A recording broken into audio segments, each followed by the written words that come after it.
Hello प्यारे बच्चों, हम सिक्स्थ साइंस का चैप्टर 6 पढ़ रहे हैं, चेंजेस अराउंड अस। तो पिछले लेक्चर में हम इस चैप्टर को शुरू कर चुके हैं और हमने इस चैप्टर में कुछ चेंजेस के बारे में पढ़ा जो कि रिवर्सिबल हैं और इरिवर्सिबल हैं।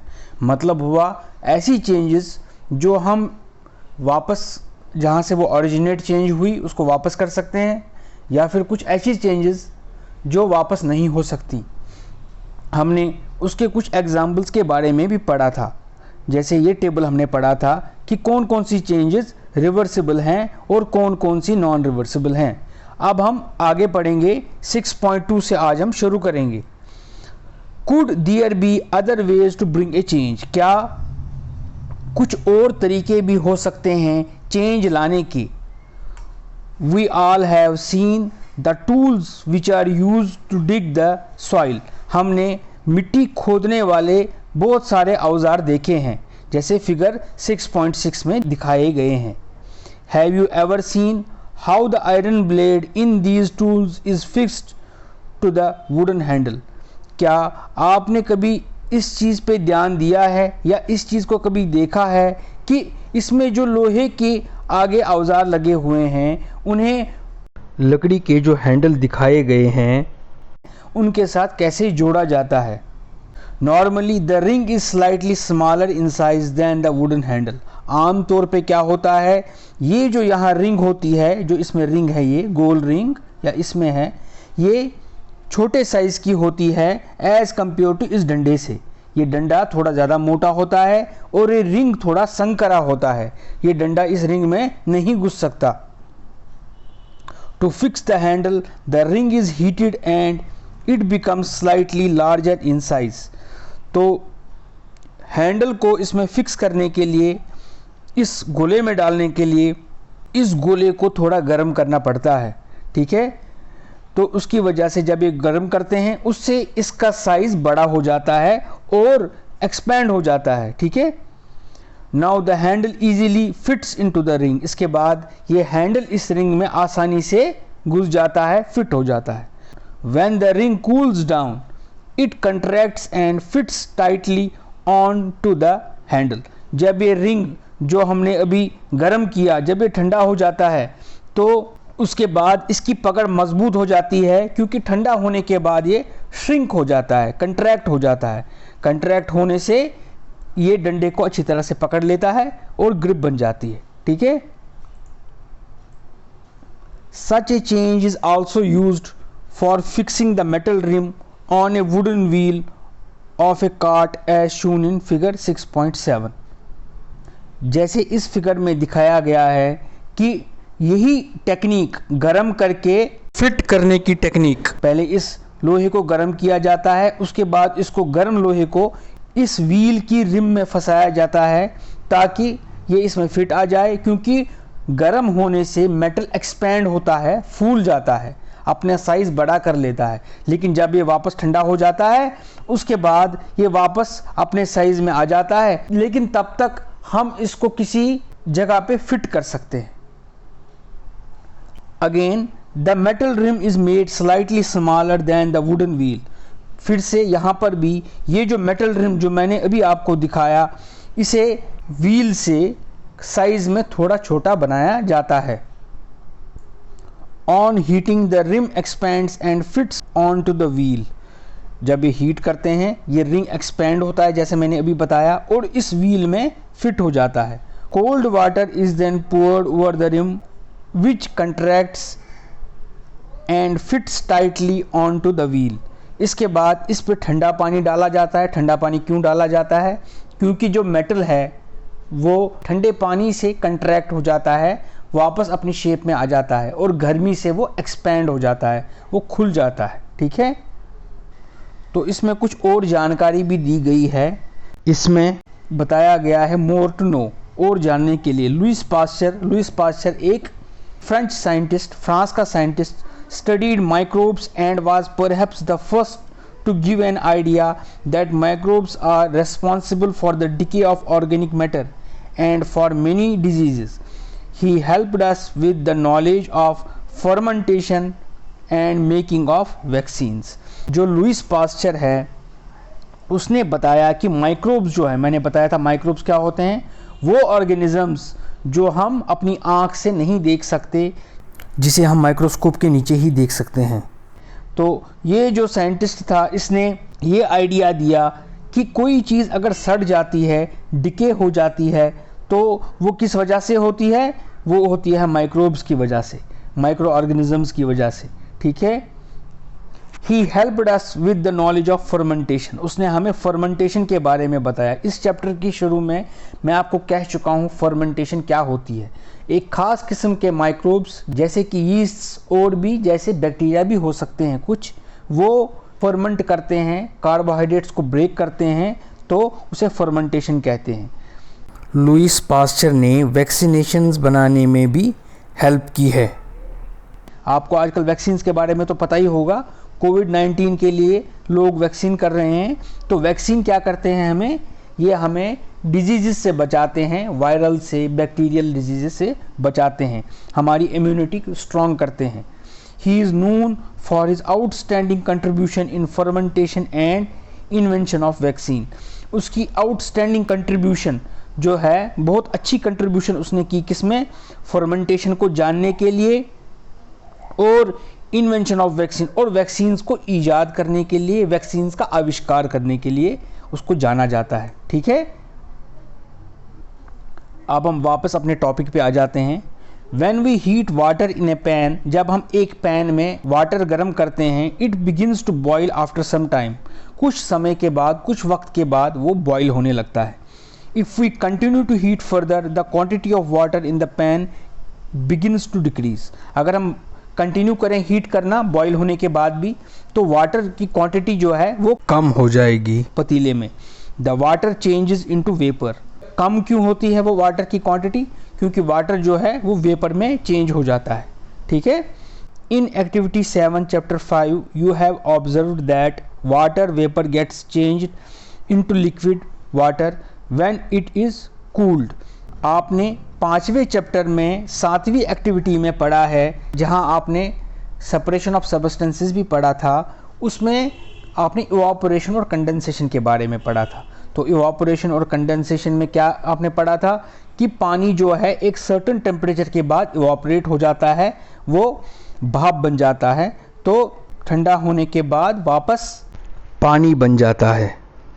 We all have noticed melting of ice. हम सबको पता है बर्फ़ की मेल्टिंग के बारे में, बर्फ़ के पिघलने के बारे में। Ice melts when it is heated. जब आइस को हीट किया जाता है, गर्म किया जाता है, वो पिघल जाता है। What does it change into. वो किस में बदल जाता है, वो पानी में बदल जाता है। Is it possible to change this water back into ice.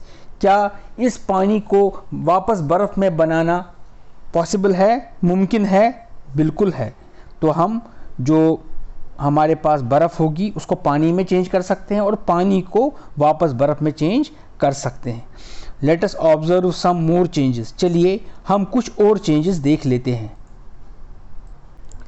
Activity 7, take a small candle and measure its length with a scale. एक छोटी मोमबत्ती ले लीजिए और उसकी मेजरमेंट कीजिए स्केल के साथ। स्केल के साथ उसको नापिए वो कितनी बड़ी है। Now fix it at a suitable place and light it. अब उसको रखिए किसी जगह पे और उसको जला दीजिए। Let it burn for some time. इसको कुछ टाइम के लिए, कुछ समय के लिए जलते रहने दीजिए। Now blow out the candle and measure its length again. अब कुछ वक्त के लिए जब ये जले उसके बाद उसको बुझा दीजिए और इसकी लेंथ को फिर से मेजर कीजिए। Can the change in the length of the candle B reversed. क्या ये कैंडल जो चेंज इसकी लेंथ में आई है, क्या इसको हम वापस लंबा कर सकते हैं? If you were to take some wax in a pan and heat it, can this change be reversed. अगर किसी पैन में वैक्स ले लें और उसको हीट करें, जब वो पिघल जाएगा, क्या हम इसको वापस सॉलिडिफाई कर सकते हैं? क्या हम इसको वापस वैक्स बना सकते हैं? अब देखिए ये वाली चेंज जो है, जहाँ पर वैक्स को हमने जला दिया, ये धुआं बन गया। जो ये धुआं बन गया, ये वापस धुआं वैक्स तो नहीं बन सकता क्योंकि ये जल गया है। ठीक है, तो ये नॉन रिवर्सिबल चेंज है। लेकिन ये वाली चेंज जिसमें हम वैक्स को पिघला रहे हैं, गर्म कर रहे हैं और पिघला के हम इसको वापस वैक्स बना सकते हैं। तो ये रिवर्सिबल चेंज है। Repeat activity 7 with an incense stick. Activity 7 को एक अगरबत्ती के साथ रिपीट कीजिए। तो हमने एक्टिविटी 7 में मोमबत्ती वाला एक्सपेरिमेंट किया था, जिसमें एक जगह हमने मोमबत्ती जलाई थी और फिर मोम को पिघलाया था। ठीक है, तो यही बोल रहे हैं कि वो वाली जो एक्टिविटी है उसे रिपीट कीजिए, लेकिन इस बार मोमबत्ती की जगह आप अगरबत्ती लीजिए। तो अगरबत्ती तो आपको पता है, अगरबत्ती जो है वो जलने से हमें स्मेल देती है, हमें प्लेजेंट स्मेल देती है, अच्छी सुगंध देती है। Wait till it burns away completely. Wait कीजिए जब तक ये पूरी तरह जल न जाए। What are the changes that occur in the incense stick. जलने के बाद क्या चेंज इस अगरबत्ती में आई। The stick burns to produce some new material. ये स्टिक जली और इससे कुछ नया मटीरियल निकला। These are ash and some gases. ये है कुछ राख और कुछ gases. We can not see these gases but we can sense them due to their pleasant smell.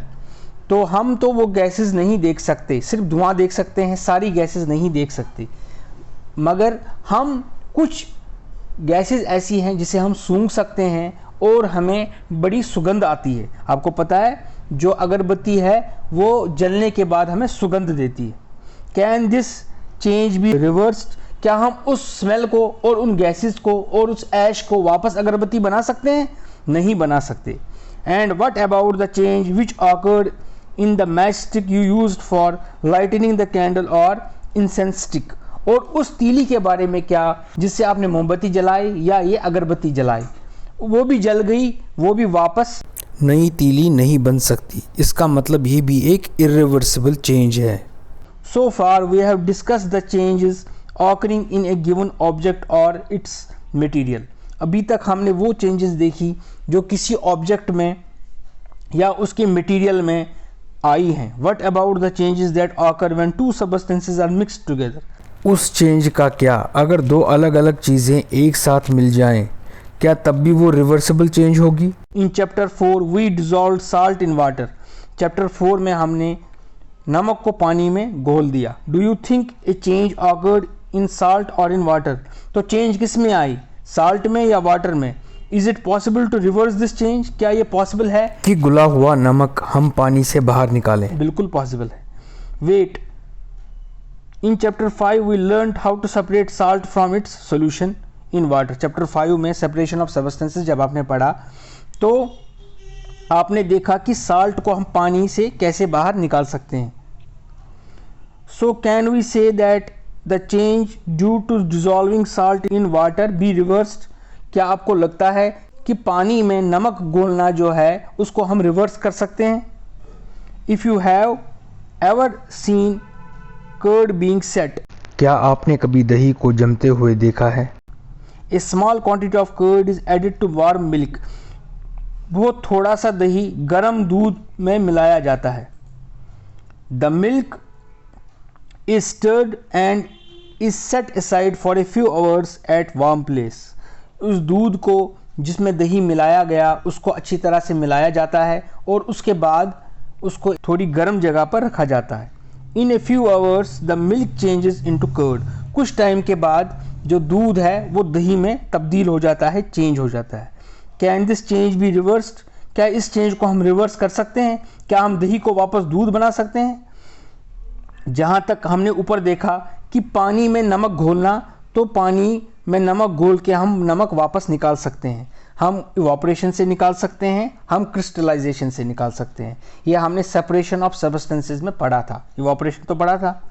अब जब बात आ जाती दही की, तो अगर एक बार दूध दही में कन्वर्ट हो जाए, चेंज हो जाए, तो हम दही को वापस दूध नहीं बना सकते।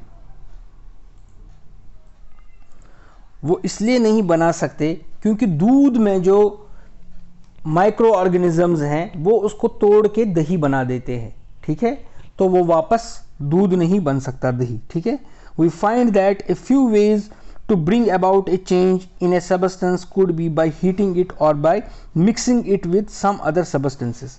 हमने देखा कि किसी सब्सटेंस में चेंज लाने का एक तरीका ये भी है कि हम उसको हीट करें या फिर उसको मिक्स करें किसी और सब्सटेंस के साथ। We also find that some changes can be reversed, हमने देखा कुछ चेंजेस रिवर्स हो सकते हैं, while some others can not be reversed, जबकि कुछ और चीज़ें, कुछ और जो प्रोसेसेस हैं वो रिवर्स नहीं हो सकती। There must be many other ways of changing things around us. हमारी आसपास की चीज़ों को चेंज करने के और भी बहुत तरीके होंगे। It is possible that some of them could be reversed. ये पॉसिबल है कि उनमें से हम कुछ रिवर्स कर सकें। Thus changes around us could be grouped as those that can be reversed or cannot be reversed. तो हम इन चेंजेस को रिवर्स और नॉन रिवर्स चेंजेस में ग्रुप कर सकते हैं। ऐसी चेंजेस जो रिवर्स हों और ऐसी चेंजेस जो रिवर्स ना हों, जिनके बारे में हमने इस चैप्टर में पढ़ा। In higher classes you will learn more about the ways in which the changes can be made and the way these can be grouped. आप बड़ी क्लासों में और पढ़ोगे कि इन चेंजेस को कैसे किया जाता है, उसके बारे में और ज़्यादा पढ़ोगे, और इसको और कैसी ग्रुपिंग की जा सकती है उसे भी आप पढ़ोगे। आप बड़ी क्लासों में रिएक्शंस के बारे में पढ़ोगे, रिएक्शन से कैसी चेंजेस होती हैं, क्या उस चेंजेस को हम वापस रिवर्स कर सकते हैं या नहीं कर सकते, तो ये आप पढ़ोगे। तो इसी के साथ हमारा ये चैप्टर जो है वो कंप्लीट हो गया। अब हम अगले लेक्चर में इसके क्वेश्चन आंसर्स करेंगे।